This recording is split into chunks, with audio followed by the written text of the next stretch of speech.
Panel, it's obvious Twitter can moderate fake news and they can ban harassment. The issue is that in the status quo, they don't do it because they think that they'll be perceived as harming people's freedom of speech. We think that is something that is reprehensible and makes the use of these sites so much worse. A couple things then in this speech. First, I'll go through setup what we're actually doing. Then I'll talk about why companies can and will moderate effectively. Then I'll talk about why they have an obligation to do so, and then a whole bunch of impacts after that. Okay, first on some setup. What does this look like?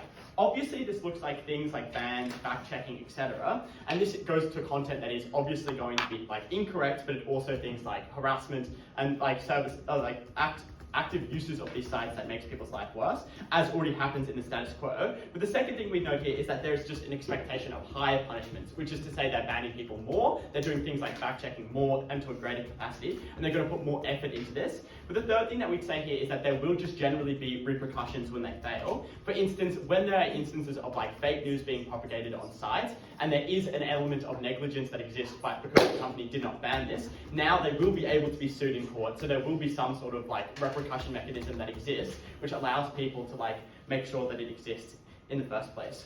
Why? Yeah, sure. What's the impact on the individuals putting out the content?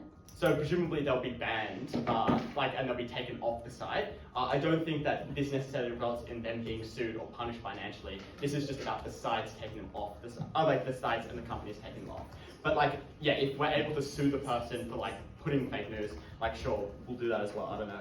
Okay, why is this sort of repercussion sufficient to make them moderate in the first place? The first thing that we'd say here is there likely is just going to be big costs when they don't moderate effectively, which is to say that when there is fake news being propagated, there will be significant amounts of financial loss that accrues to a company when there is bad outcomes that exist from them not being able to ban the content. But the second thing we'd say here is the risk of punishment, their optics is incredibly bad. And we would note Facebook did take a large hit when the Cambridge Analytica stuff taking place. When you are being taken to, I don't know, Congress, or you have to sit in a hearing or like go to court because you have failed to do something accurately, to take something off, it will just look incredibly bad for your company. It will just be a very public issue, which is to say that these companies have an incentive to avoid this to moderate effectively. But the third thing we'd note here is when you fail to moderate successfully, there will just be more political pressure that is levied to your company. Which is to say, like when the Cambridge Analytica stuff happened and Zuck had to go to the Senate, or like to the Congress, this is something that exists to a greater capacity. So when you fail to moderate effectively, it is just likely that the company will be put under more political pressure to do it better in the future. Why are these companies able to moderate effectively? The first thing that we'd say here is that there is already just an empirical evidence that suggests they are able to do this by the substantial amount of fact checkers that exist on Twitter. But the second thing that we'd say here is they are already able to monitor our activity very highly, which is to say they have algorithms that check the content we are looking at and what we post and the exact predicting of our words, such that they are able to give us ads and show us the things that most align with our preferences, which just shows these companies have an active capacity to monitor our content really effectively and understand what it is we are doing and why we do it. Largely, they have the capacity in the status quo, but the reason they don't do it is because they fear the belief that they are going against freedom of speech, and they have no direct capacity to restrict people's use of their sites in fear of people leaving. But now, under our side, they have more of an incentive. To do this because A, they have the political mandate to restrict people's usage of their sites in this way, because that's what they are being told to do by the government. But the second thing we note here is now they just have more of a mandate to do it, so it doesn't look as bad. Because if they do this, yeah, I'll take you now. Yeah, what type of content, aside from just fake news, do you think social media sites will have an incentive to regulate onto your site? Things as I mentioned in my setup, comments that are harassing, general forms of bad use of their content. Just stuff that is necessarily obviously morally bad and we would attempt to avoid.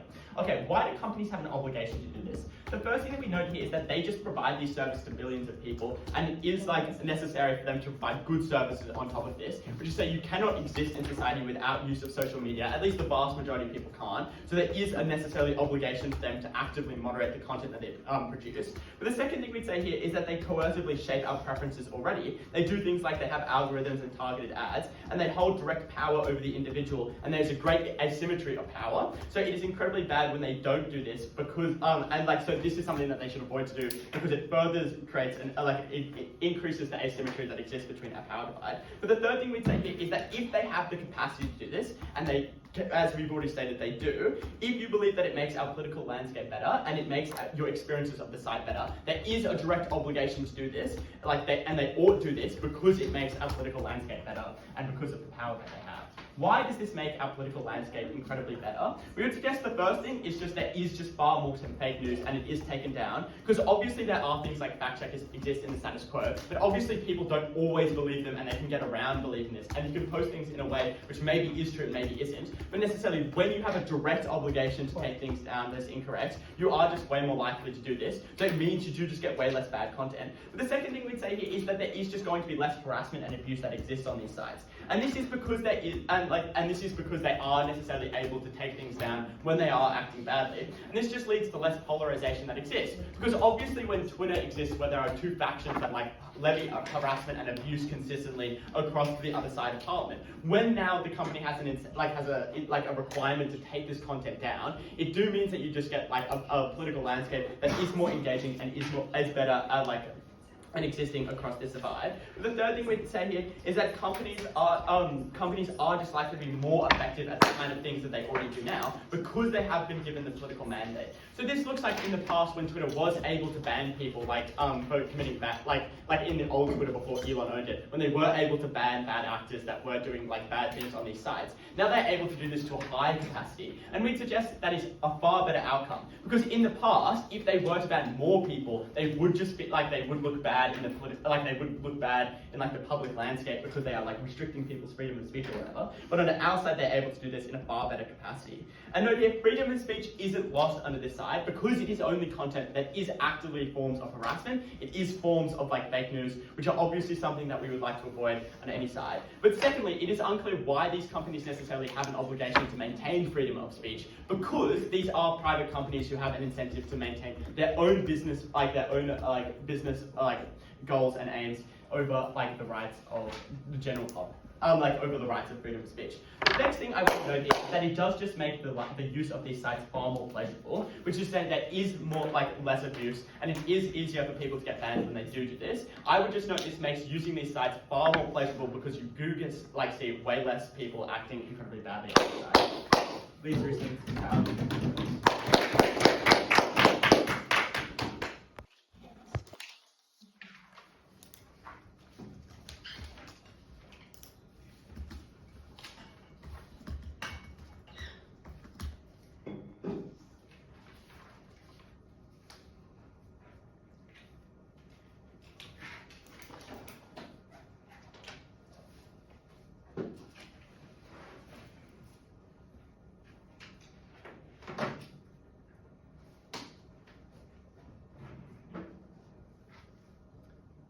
Two extensions from closing government. The first thing I'll do is just give a few high delta and high impact examples of third-party content that would be moderated and explain why we're able to effectively moderate it via prevention and recourse, which are the mechanisms that allow victims recourse when these things go wrong. And the second thing I'll do is explain why moderation by social media companies, where it does in some cases occur in the status quo, is far more politicized and far more bad for freedom of speech than the moderation that is done in this world. Firstly then, what we're talking about. A few examples of third-party content we would moderate and how we deal with them. I'll note firstly that opening government's only strategy to respond to bad content is to ban people after they, for instance, put out fake news. And the off-bench's pretty reasonable challenge is this seems pretty difficult and infeasible. This would likely invite a bunch of backlash. What am I going to talk about here? I'm going to talk about, for instance, scams and predatory advertising, child sex abuse material, and exposure to extremist groups, all of which is third-party content that these social media platforms have a far more important duty to moderate. This is content whose gravity requires moderation and whose victims suffer most in the absence of that moderation. One, it is the highest impact in this debate. It is far worse to, for instance, lose $5,000 to a scam than it is to be insulted or harassed or to see a false headline. Secondly, it avoids the concerns about freedom of speech that plague the opening half, because the victims of moderating scams are not democracy who cannot express valuable speech. It is businesses who are doing bad things, and obviously child sex abuse material is not speech in any meaningful sense. That is obviously evil and destructive. We should moderate it. And finally, it avoids, I think, the symmetry clash on hate speech, which is, well, some companies have the desire to regulate it anyway, not so for business misbehavior and scams, which often, for instance, are paying Facebook or which they don't have reputational incentives to crack back down for.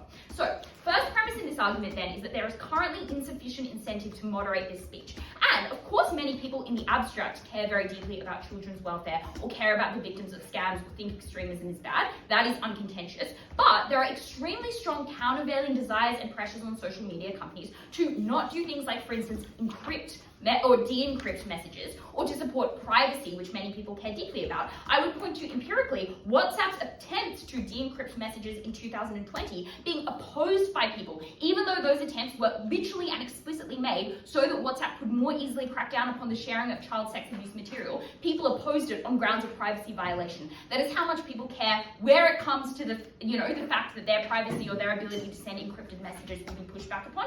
Even if they care about kids in the abstract, that doesn't happen or meaningfully put forward to political change. But secondly, I know that the victims of these kinds of crimes are not politically powerful. They're in many cases unable to speak up and collectivize. It's very hard to push back or to lobby these companies if you have lost tons of your money to scams or to predatory ads, if you are a victim of child sex abuse material being shared. And of course that applies to some extent symmetrically to our solutions, which is to say, yes, it's harder to sue these companies if you don't have very much money, but it's much better for us. Because one, you sometimes can sue, like class action suits are much more accessible than, for instance, lobbying a company to change its policy as an individual. But second and more importantly, as I'll explain in a moment, our measures are preventative, which means in many cases victims don't even need to get to this point in the first place. So what changes on closing government? We provide two solutions, which I don't solve the much higher impact set of examples we bring, but also provide the solutions necessary for you to credit any of opening government's material about hate speech and so on. The first solution is that a duty of care entails the duty to take reasonable steps to prevent foreseeable harm. That is, a failure to take preventative measures on these issues is criminally negligent, so we compel social media companies to do preventative things. That looks like things like, for instance, not having encryption in messages in WhatsApp so that it is far easier to crack down upon child sex abuse material, which would be an extremely easy thing for WhatsApp to do, which would reduce huge amounts of suffering in the world, but they empirically have not done because of pressure from advocates that this law, or privacy advocates, that this law would push back against. It looks like having more stringent identity checks for businesses before they're even listed and can do their scamming in the first place to prevent that harm from happening. It looks like putting out their own educational materials to combat the effects of hate speech so that that does not have the effect that would lead to a lawsuit. It looks like banning the sending of bank details in DMs, which Depop, I believe, has done, but no other social media site has done, but would prevent huge amounts of scamming. It looks like cracking down on extremist forums before they even get to the, which, use huge amounts of slurs, etc., before they get to the point of radicalizing people, etc. And this, I would note, avoids all the backlash harms we hear from opening, because it is a preventative measure. You don't get the harms to perceived violation of speech, and it is an effective solution, which opening government simply does not provide to the problems they identify, and so cannot win. The second solution we're going to provide is about recourse, which again applies to both our harms and our openings. We allow victims to sue social media companies to do things like class actions, not the individual person who was hateful or defamatory or the individual business that scammed them. Before I give a bunch of reasons why this is a better alternative, I'll take opening. Closing? No. All right, cool. So, why is it better to sue these social media companies? I would note, obviously, it's still difficult to be part of a class action lawsuit, but they do exist. It's much easier when you can do this together, when you are all targeting the one larger company that has done many bad things, rather than the individual business that sued you, the individual person who was defamatory, etc. Secondly, it's much easier to know what the source is and even have an entity to sue. So, for instance, in some cases, Facebook comments can be en masse defamatory, but you cannot sue each individual contributor. You need to be able to sue Facebook rather than those individual people. And thirdly, because these companies are large and in the public domain, that means there's vastly more public pressure. There's often even more public funding for these sorts of lawsuits, which means when things go bad, we allow people recourse, but we explain why they don't even go bad in the first place, and we avoid the need to launch those lawsuits because we compel companies to do preventative measures. Second extension then is why moderation is done poorly where it happens in the status quo.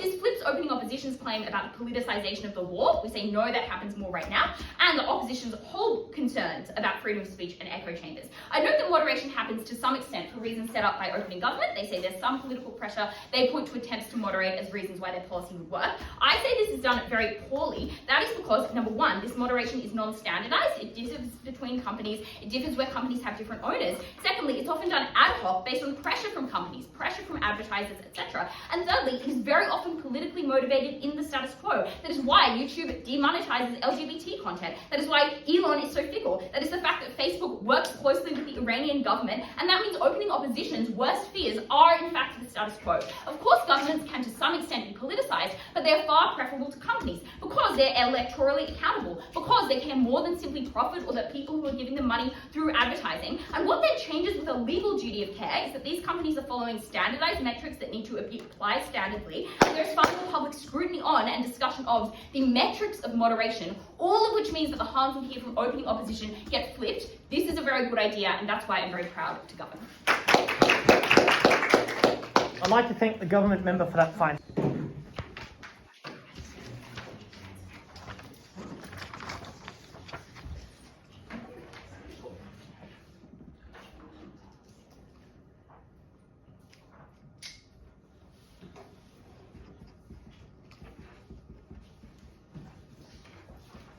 I want to start with 2 pieces of response to closing government and then 2 extensions. The first being on how this changes the nature of social media platform and inherently depoliticises them, and the second on why this isn't the principal obligation of the social media company. Firstly, on closing government, the first thing to tell us is a series of examples of the worst forms of content that can be regulated under their side, like scams and child porn and political extremist groups. I think there are 2 things to say here. The first is that I think scams are just incredibly difficult to regulate, and that's because the types of people that create scams make them hard to identify that they are scams in the first place. But the second thing is, as Sophie herself identifies, victims do just have very little capital to be able to report these scams. And even if she's correct that class action lawsuits are easier on their side, I think the delta there is just incredibly small, because the ability for you to collectivise as a group of people who have very small capital, by virtue of the fact that you have been a victim of the scam in the first place, means that the kind of change that they want to accrue on their side is just incredibly difficult. But secondly, on things like de-encrypting messages and preventative action, I think the first thing we'd note is that people can now just shift to other sites that have encrypted messaging. So for example, if a company is currently using WhatsApp, they just switch to Telegram. So I think the delta of change there is just incredibly small. But the second thing we note is that the impact on individuals is just incredibly massive. Note the fact that now you also have to identify check individuals, not just companies. So yes, maybe you're able to accrue some benefits there, but you also just accrue a huge amount of harm to individuals, because now social media is inherently de-anonymized, and that is obviously bad because it means that people are less likely to opt into social media and less likely to be able to access the safe spaces that they actually want, because they're worried that their government is going to be able to identify them as an individual, and that is terrible. Secondly though, on mass defamatory comments, and they're like, well, when things happen en masse on Facebook, now you can sue Facebook instead of an individual. I think the first thing we'd note is that the point where these comments are en masse, I think you can get a hate speech recourse that already exists in the status quo by legal boundaries if it is en masse, as Sophie says. But the second thing is, I think the worst types of hate speech are individualised, which are just incredibly difficult to litigate because the types of people that are impacted by them are individuals, so I think the scale of their impacts there is very small. Finally though, on moderation and how it's non-standardised in the status quo, but they make it standardised, I think we just point out here that it's unclear why their moderation is standardised in a good way, because note the fact that social media companies are still different. So the standardisation you do on Twitter is different to Instagram, it's different to Facebook. But also, note the fact that these social media companies have a huge amount of lobbying power with the government. It's still country specific. You still appease the government because the social media company has an incentive to be able to do things like have power, do things like get money, do things like be able to do data regulation. First extension, why does this change the nature of the platform in a bad way? The first part of this extension is, how does it change how social media companies function? 2 things to say. Firstly, opening opposition is like, well, there'll be a diverse/different range of regulation because laws are applied in a political agenda. Yes, that's correct, but why do they actually have the incentive to appease the government? Why do social medias and the government want to work in tandem? Firstly, they don't want to increase the amount of regulation they have, which likely means they have an incentive to lobby the government. Second of all, they don't want the increase of things like antitrust laws, but thirdly, they want to be able to collect data. So that means that they're going to make their regulations specific in a way that is beneficial to them. But second and more important part of this section, how does this change the way individuals' behaviour works on social media for the worse? 4 things. 1, likely you preemptively self-regulate. Because if it is correct, as opening government says, and you get banned off of the social media platform, you as an individual have an incentive to avoid that ever happening. And that likely means that you self-censor your ways in ways that are incredibly bad. Because you're scared of losing your platform, because you're scared of getting yourself in trouble. And that likely means that you're less likely to put out content that's anti-institution. You're less likely to put out content that's visceral. We note things like footage from on the ground in Ukraine, footage of environmentalism, footage at the moment moment of Azerbaijan, all of that is incredibly beneficial for people to be able to actually look at. And you take away people's incentive and impetus to put that out onto the internet. Because at the point where things are de-anonymized, and at the point where you're scared of getting removed from the platform, that means no one ever has access to that information. Second of all though, we know that getting banned from a platform is an irreversible decision, and it's incredibly difficult for an individual to appease that. So maybe big companies can contend with the social media platform and say that this is an unfair removal, but individuals are far harder to do that. And the impact of that is that it entrenches the power of bigger content producers because they know how to get around these laws. Note the people that are most likely to be able to get around these regulations are the actors that closing government talks about, because they are the ones that have the capital and have the power to be able to dodge around them. Thirdly though, it de-anonymizes social media in a really bad way. OO is like, well, it's bad to have identification checks because you won't speak out. No, the harm is that you don't opt in the first place. Now as an individual, you don't even opt into that social media platform where you could perhaps express yourself. But fourthly, we know that social media now no longer feels like a safe space. People get worried that they get found out. People get worried that if they post, they're going to get in trouble by their government. Now the companies have a legal incentive to crack down. That changes the way that they think much worse. I'll take opening. There are many other sources that do the anti-institutional stuff, such as BBC News and social media. The difference is social media companies invest so much more to avoid individuals on the ground spreading fake news about the conflict. That's our benefit. Yeah, that's an awesome here why, because the third part of this extension is why is this activism unique to social media, which literally directly answers what Nav just said. So, OO is like, well, it's free and accessible. Sure, that's true, but I just don't think it's even close to why social media is actually unique, and we're going to explain that. Firstly, things like BBC and other print journalism is just dying, so often this is the only way that people are able to access information. Second of all, the social media algorithm encourages people to stay on social media, and what that means is that even if they do sometimes end up in an echo chamber, we'd rather be in an echo chamber of some form of education than none at all. But thirdly, we know the fact that it's more easy to understand things at the point where social media has direct incentives to digest things in a way that people can actually understand. And the way that this extension is really clear is that it changes the nature of social media. It inherently depoliticizes it, because now they have a legal incentive to crack down on content. And the user experience now, one, you feel unsafe to out yourself as an individual, but second of all, it's unproductive because you're never able to get the political benefits that we explained to you are so important. And that impacts not just everyone on social media, but specifically people who are likely to have less power, because they are the individuals that are unlikely to be able to dispute the social media company if they get banned. Secondly, why is it not the principal responsibility of the social media company? Firstly, they have no control over the individuals on their platform. That's because one, individuals have autonomy to post what they want and they likely use that. Secondly, there are so many users, so it's hard to regulate the sheer mass. But thirdly, people are unpredictable in what they post, which means that you're not able to ever actually know what people are going to post next. Secondly, they have no ability to educate people. Firstly, note the fact that everyone has changing views and views that are difficult to change, which means that it's hard for a social media to convince people not to post something in the first place, which means you constantly have to ban people. But second of all, there's just like too much of a diversity of opinion on these sites, such to the point that you're principally responsible because this group of people is so diverse. And the impact on companies then is that you're held responsible for people to opt into the platform themselves, and you as a completely third party that have nothing to do with these individuals and no control over them are now legally liable to the point where you get a huge amount of lawsuits, waste a huge amount of money as a company, and that is just unfair because it's unclear why the moral impetus is there. But the most important contribution from CO is it depoliticizes social media. It makes it more unsafe for individuals, people on an individual level. It makes it harder for people to access information, and that is a harm. I'd like to thank the opposition member for that fine speech, and I'd like to welcome up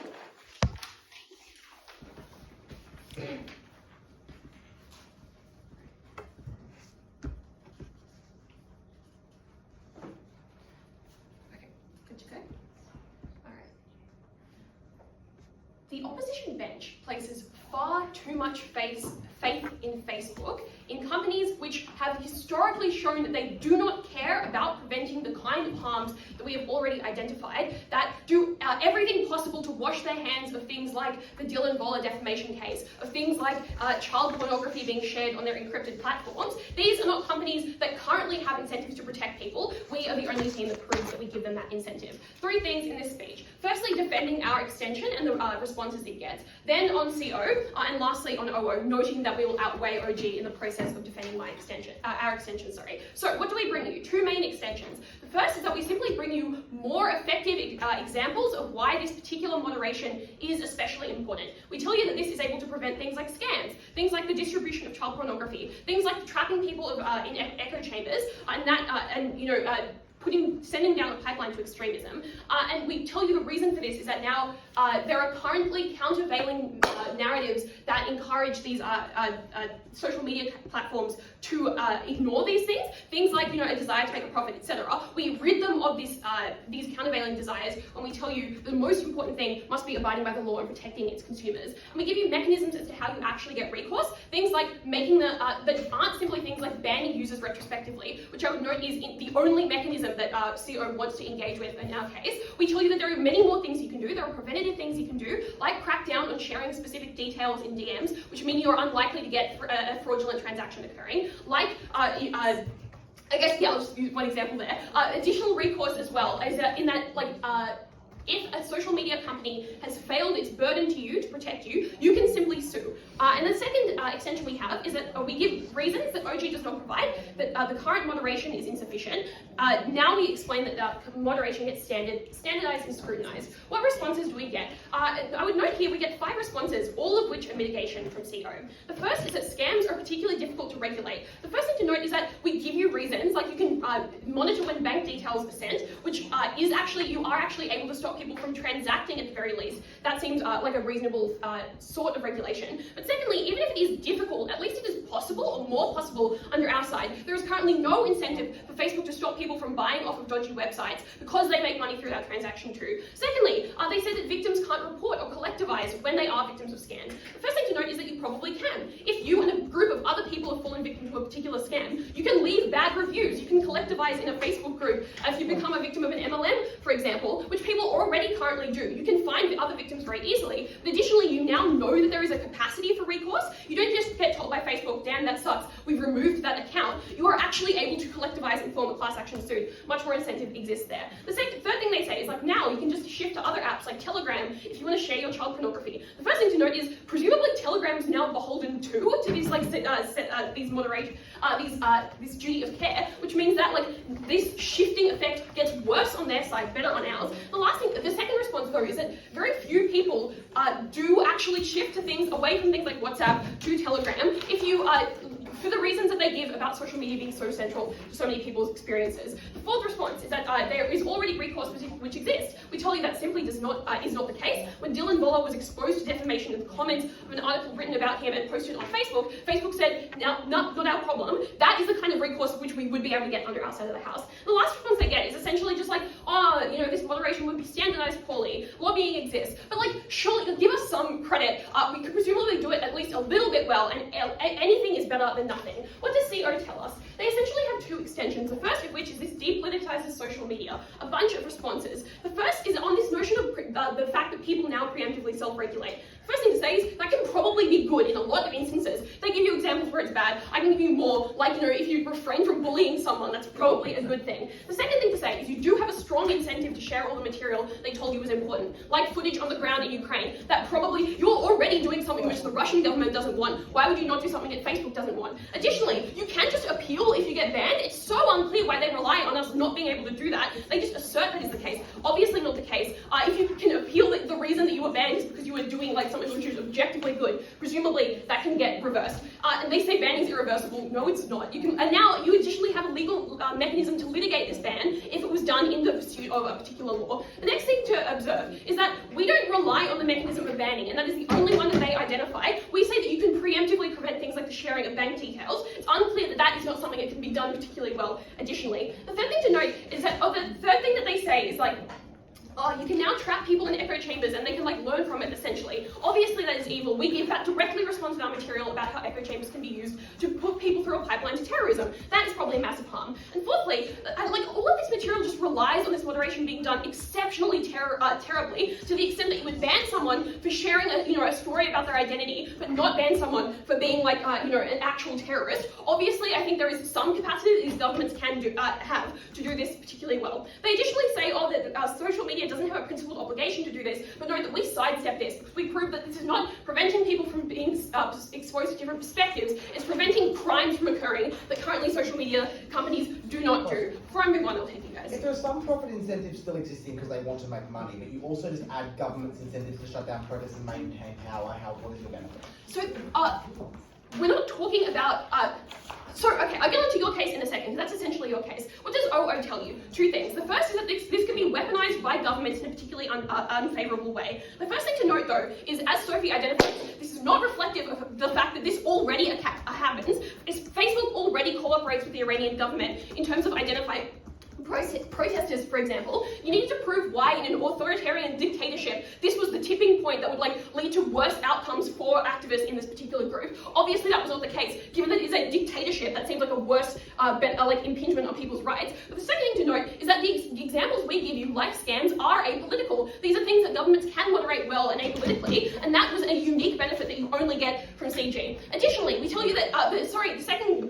contribution they make is essentially sufficient mechanisms for recourse already exist. We give you 3 reasons why that's not true. Firstly, we mechanize why current moderation simply is not particularly good, because it is ad hoc, because it is done in isolation. Secondly, we say that they're in response to my POI, they essentially just assert that oh, you can take someone to court. It is obviously so much more difficult to take a random user on a social media to court than a company. They may not be in the same jurisdiction as you. I work at court. You can't do shit about that. But you can do it if this is something that a company has a legal obligation to protect you from. And last thing to say, as we've already identified, there is simply no will for these companies to actually get recourse. They don't get recourse.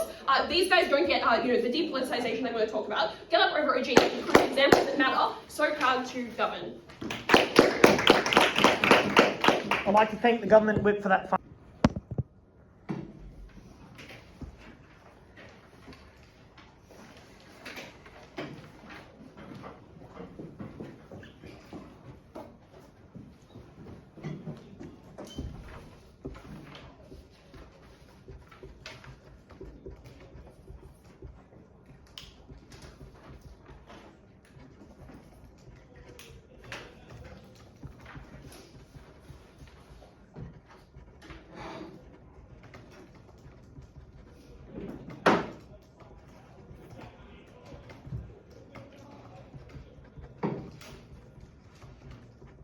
Four things in this speech. Firstly, responses to CG. Secondly, on our extension. Thirdly, on opening government. And fourthly, the weighing over opening opposition.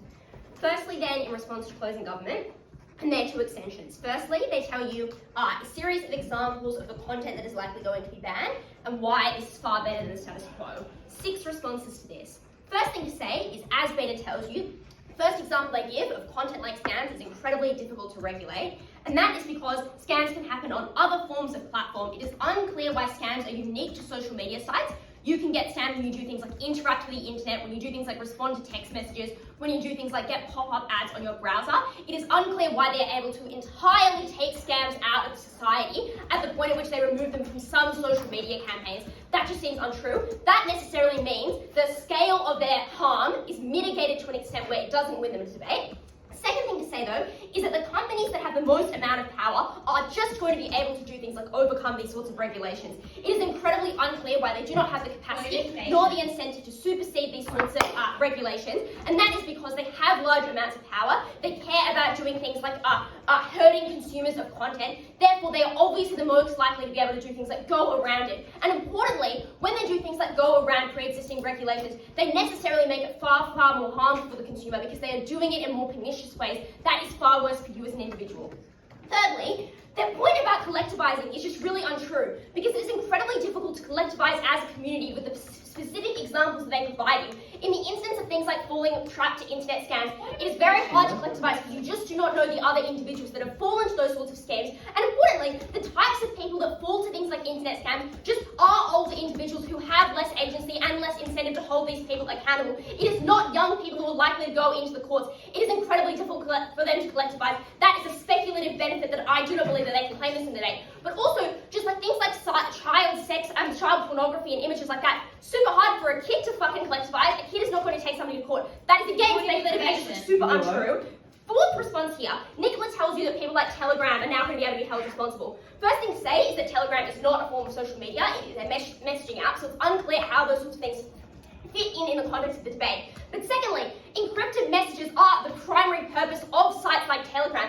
Obviously, they are the companies that would have the most incentive to do things like get around these sorts of laws. When you create a company company that's purpose is to do things like send encrypted and private messaging, obviously when that's part of your brand, your incentives to make sure that it still exists and is able to do things like pass these sorts of regulations. That just seems untrue that they're able to claim that benefit. Fifthly then, on the preemptive stuff, on preemptive regulation, I think the first thing to say here is that closing government obviously also needs to defend banning these sorts of things. Like, sure, you get preemptive regulation, but at the end of the day, you also have to do bans, and it's like their burden in this debate. But also, you cannot opt out of just like the harms of regulation and backlash. They say that they can outweigh this on their side because you get preemptive regulation, but also you just do get the harms of banning, harms like having backlash against your company. Those sorts of reasons are why companies are incented to try and get around this sort of regulation. But finally, in the worst case scenario, there are already mechanisms to exist to mitigate around the types of content that exists on their side. Things like child protection laws that make sure you cannot send those sorts of images. There are already legal frameworks established that people can use to do things like counter this. It is unclear why the benefit is so unique when these mechanisms already exist. On their second extension then, the moderation of the status quo is worse.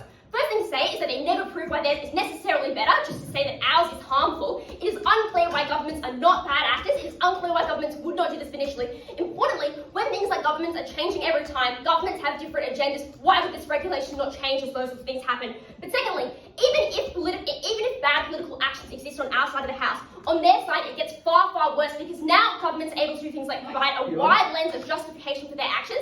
They're able to do things like outrightly ban content because it falls under the lens of hate speech. Therefore, they are always likely to do this poorly, and even if they are not actively doing it poorly, they are obviously likely to do things like censor smaller content creators, censor people like gay creators, even if that is the measure that you obviously should believe it gets far, far worse inside government. I'll take a point from opening. Child porn and scams are morally reprehensible. By proving to you that the capacity of social media companies to regulate increases, we get all the preventative measures that CG talks about, independent of the method, while also getting facts and logic from the social media accounts of news sites that probably exist on both sides. Was that PMI just to like whip your case on top of your posing? Like, congrats. Slay guys, I'll get to you in a second. Okay, let's talk about our extension then. 4 things we tell you. Firstly, we said that it changes the way that people engage with social media because individuals now have incentives to do things like self-regulate. Nicola tells you, well, now people are going to self-regulate against doing hate speech. I don't think these little legends you're talking about, guys. I think it's people like queer creators who now just like stop creating their content. It's people like social media activists, like people like who engage in environmental terrorism. They're the sorts of people that refrain from producing their content, not people who are posting hate speech. It means that people opt out of it. That is a massive harm. You all care about those people's interests. You all care about their political messages, and therefore you should believe that it's an incredibly important contribution in this debate. Secondly, we tell you that this activism and expression is unique to social media. Social media as a body allows people to have a platform free of charge that is incredibly prolific. That is important in this debate. At the point at which you put arbitrary regulations on all social media platforms, you necessarily lessen that impact. Thirdly, we tell you that this impacts everybody. Because individuals cannot defend themselves, but companies can, that means you do not get the collective action they claim on closing government. Instead, you get companies who are able to evade these sorts of regulation and individuals that just do not have the agency to do things like counteract it. Fourthly, we tell you that there is no principled obligation for companies to do this. Obviously that is important, but we don't really like principles in this format, but you should still weigh this quite highly. Okay, what does opening government tell you? First thing I tell you is stuff on why it's going to be done well. 2 responses. First, the only mechanism is why it's going to be done well is that companies care about optics. This is easily flipped when we tell you that optics are the reason why companies are likely to do things like shut down people who have anti-government messages, who shut down political activists, things like that. That obviously is easily flipped on our side. But secondly, they never tell you why they tell you why you have the capacity and incentive to do this, but they never tell you why the content selection would necessarily be depoliticized and done well. Obviously, we take that over opening government. But the second thing they tell you is the response to our POI about what the impact of hate speech is. The first thing to note here is OG's case is contingent on there being sufficiently large, unique harm to individuals when they engage in hate speech. But literally never 1, impact is on the individual. 2, tell you why it should care. Or 3, tell you what types of hate speech are the most harmful. This response is incredibly insufficient because firstly, the response of consent is just not unique to the context of the debate. You cannot consent to anything that you see on social media because it is by a generated algorithm. I cannot consent to seeing panda bears on my social media account. Likewise, I cannot consent to seeing hate speech. Secondly, you do also locate consent to the extent to which you engage with the platform. But thirdly, OG never tells you why this form of consent is particularly important. But also, you should not weigh the response to making people sad over the response of people being able to do things like espouse political messages and be able to say the things they believe in. There are existing mechanisms under the status quo that are sufficient. We care most about political activism. We care about protecting these creators. Obviously, you should vote side over closing of I'd like to thank thank you all for that wonderful debate. As per usual with OAs, we'll go through some general feedback, we'll say the call, then we'll talk about how we came to the call. On general feedback, there were two things of general feedback we had as a panel. Firstly, at times there's a lot of dense clashes, especially between the two halves, i.e. opening half and closing half. And when there is so much dense rebuttal between teams, it could be useful just to have some linking back to the extension at the end of the rebuttal, just explaining what is the extent of this rebuttal, how does this get you, and how does this land you within the debate. But secondly, it feels at times that more direct rebuttal could be profitable, because often a lot of mitigation between teams, that always isn't sufficient. You should be looking to attack the core premise of teams. So we came to a unanimous decision as a panel. We saw this as a closing half debate, with the first going to closing government, the second going to closing opposition, the third going to opening government, and the fourth, unfortunately, to opening opposition. How we'll do this OA is I'll first discuss the opening half, then I'll introduce both closing teams and explain how they weigh up against every other team in the debate. Let's start with the opening half. What do opening government start to what is opening government's contribution in this debate? Well, they explain at the moment, in the status quo, there is a problem with various social media companies. They don't want to regulate individuals because there might be backlash for things like freedom of speech, and that they and the ultimate in that, like, there's certain negative problems with that. So they cater to work towards these people and allow some of this content to explain. What they then change is that there's an incentive change, because now there are legal, public, and political pressure in order to ensure that you want to regulate these companies. Now you also have things like the capacity, because you have things like fact checkers in the status quo and algorithms that you can use to moderate this content. They explain then that this regulation will likely be done good, which then leads to a better use, like people can better use social media, and that's good. And they explain this is affecting everyone on social media.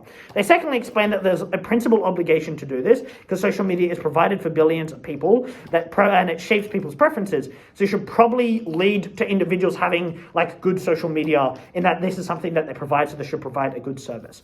What does opening opposition instead try to prove on the comparative? They do two things. They first explain that in setup that this legislation is unlikely to look good. It's likely to look malleable, and that it's so governments can adapt it, and then it's likely to then be used on political activists, and that bad. They explain subsequently that more censorship in of itself is bad, and noting the framing that there's sufficient enough censorship in the status quo to things like hate speech regulation. How then do we end up weighing up the opening half? So, opening government have a couple of pieces of rebuttal to opening opposition's claim. They firstly say they have fear in order to implement this. However, that's not responsive to opening opposition's claim. That is, you have fiat to suggest what it might be done, but opening opposition can prove that this would be done poorly. That's what they do. But then they have two better responses to say, firstly, this is done in the status quo, in that, like, there is a diversity in the law between applying it to different companies. That can probably be done to apply it to decent ways to the social media and adaptation. But secondly, individuals will probably protest against the government when they are regulated. Noting that the framing of the case is that people don't like infringement of freedom of speech at the moment. So that suggests if the government uses it in poor ways, they would probably then use it against, individuals. They protest the government, which then takes down the opening opposition's main harm. What does opening opposition rebut in the comparative? They have two things mostly on mitigation. They first claim that there's already an incentive for social media to capture users, so they want to mitigate the amount of hate speech. That is true to some extent, but secondly, they explain that how this is likely to operate is things like buzzwords, so it's not likely to be very effective. Or that DPM has a sufficient response to say that at the point where buzzwords allow people to get around it, these social media companies are failing their duty of care, so they probably need higher order regulation in order to deal with this. And so that regulation was probably one that's going to be done decently well. So at the end of the day, how do we weigh up the opening half? We believe that opening government sufficiently proved that social media would be made somewhat better for people, that you probably had a reduction in things like hate speech and things like fake news. And so they were better able to prove to us at the end of the day that people would be affected over something like maybe the government would greater regulate people. Because in the problem that opening opposition faces is that they don't explain the scale of their benefit, while opening government suggests that they're benefiting everyone on social media. But secondly, there's the uniqueness of their benefit is uncertain. Given that the examples they rely on, something like DPM, is explaining that maybe in areas where there are rebellions, but it's unclear why the government wouldn't do this other ways beyond just social media. And so that was kind of sufficient. So we weigh for the greater degree of proof of proven benefits, but also the scale of benefits which opening government are able to claim. That's why opening government can take it over opening opposition. Let's introduce closing government in this debate and explain why they can beat the opening half. Let's first identify what closing government's extension is. They have two main extensions. The first one to say is that they get better regulation for a set of higher impact claims than the opening. Things like scams, things like child sexual abuse, and things like terrorism. Noting that the opening half generally focuses on things like, hate speech and fake news. So that was in of itself like that, they're distinguishing themselves there and the impacts that they're trying to claim. They explain two things. Firstly, there is a lack of incentive to regulate these specific things in the status quo. By explaining that to regulate them, you have to take very unfavorable policies that people don't specifically want, and the things like removing end-to-end encryption, which is unique, in that they explain to a greater degree than just maybe people don't like freedom of speech, but you're being very direct as to what the individual's incentives has. But secondly, there are also profit incentives in order to not regulate. They explain then that they change these incentives through two ways. Firstly, they explain that a duty of care adds a unique burden to these companies, that they have to take preventative measure, otherwise they are being negligent, so that leads to the prevention to a stronger degree of all these benefits, all these harms. But secondly, they explain that you can now get suing and recourse by failing this duty of care.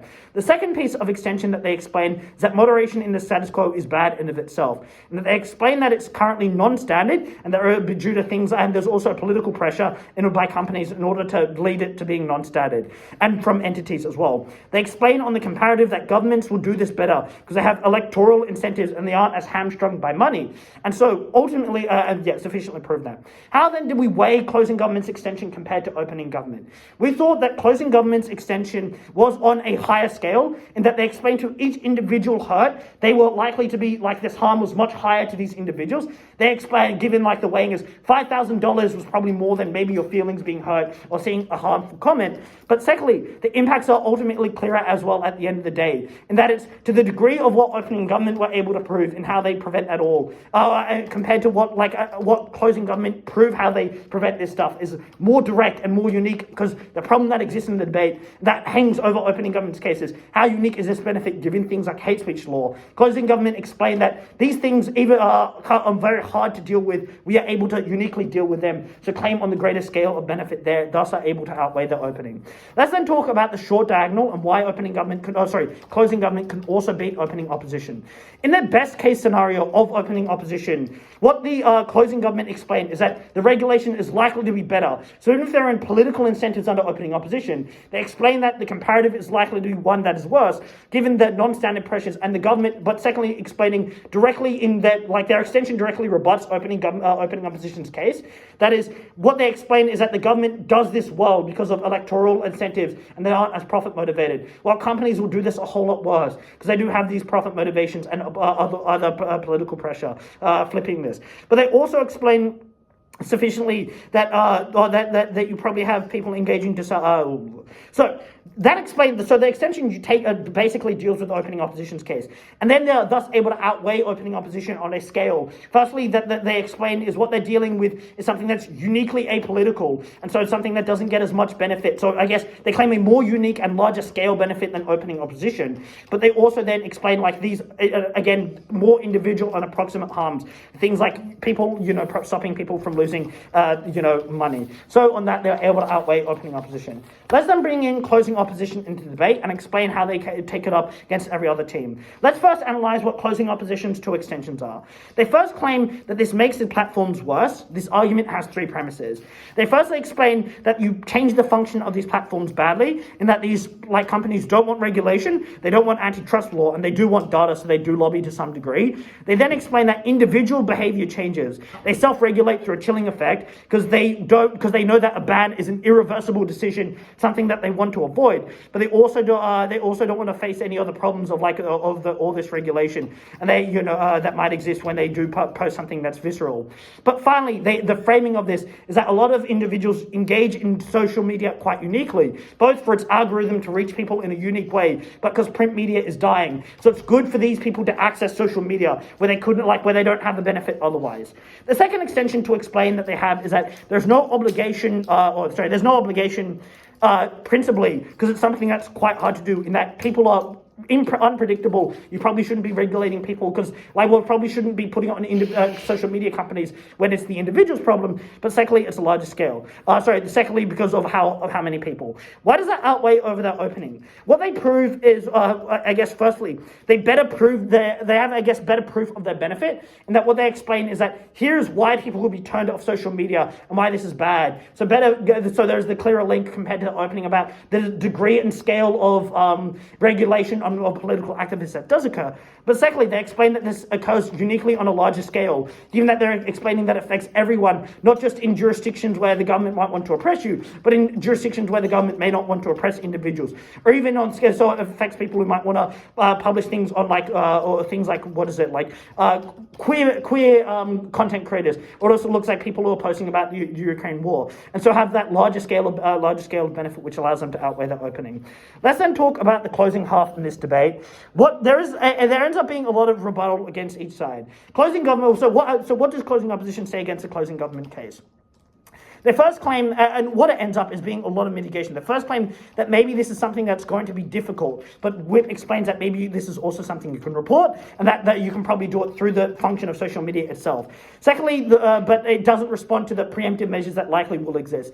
Secondly, what the closing opposition suggests that individuals can swap platforms, but Whip points out there might be other regulation. But secondly, the scale at which this occurs was unclear. But thirdly, Whip also explains that people engage in social media for the connection that it has. So it's unclear why many of them move platforms to the degree that closing opposition identifies. Thirdly, they explain that people, they can do this thing, they can do similar things too. That might be true, but it doesn't directly respond to the incentives outlined in the member speech about why this doesn't occur and why it's unique. But even if all of this mitigation were true, what closing government proof is that they have the larger scale and certain benefit. In terms of the CO case, in terms of self-regulation, Whip explains that self-regulation can be done well, muddying the waters of the benefit that CO are able to claim. Secondly, they explain that the incentive is important in that that people probably still engage if they're doing it for the good of publishing good things. They probably still publish things and that if they didn't care about things like Facebook before, why would they care otherwise? But they probably still do good things. But thirdly, they can appeal the ban, so it's not an actual irreversible decision, which then suggests that the burden at which people engage in this is law. So at the end of the day, what closing government are able to prove is firstly, just on a pure way up of persuasiveness, closing government prove a higher scale harm to individuals. So that's something we valued higher. But secondly, they were able to sufficiently mitigate the benefit that closing opposition were able to claim. And that it's unclear to the degree at which how many of these people would be hurt while closing opposition aren't sufficiently able to answer the question of why they can't deal with the things as closing government are able to deal with. That's how closing government take it over in the closing half. Let's finally then talk about the long diagonal. Why does CO beat OG? Opposition Whip suggests that there's a uniqueness problem about the benefit, how much they're able to achieve with hate speech laws, which OG concede and set up, given that they say there are fact checkers at the moment, which already mitigates parts of OG's case. But secondly, the impacting and scale, the opposition Whip suggests that the impacting and scale of opening government is kind of unclear, muddying the waters of their benefit. While in the comparative, what CO do is prove that so people will use social media worse, which was firstly unique. But secondly, they explain that as vulnerable people who are likely to need to use social media, suggesting that it's a high-scale benefit to these individuals. They explain that they get this to a great extent. And what they explain basically at the end of the day is that closing opposition are better able to identify how a certain actor will act in the circumstance of this legislation and how this will change. Because the problem that opening government need to fulfill is explaining why the people who change behaviour end up changing the behaviour they do to the degree that they do. And thus, closing opposition prove a greater scale benefit. That was a bit of a long way, but I hope it did justification to the debate. I wasn't able to get through all bits of rebuttal. That doesn't mean it was unimportant. Happy to discuss it if you have any questions about it all. Thanks for the debate, everyone.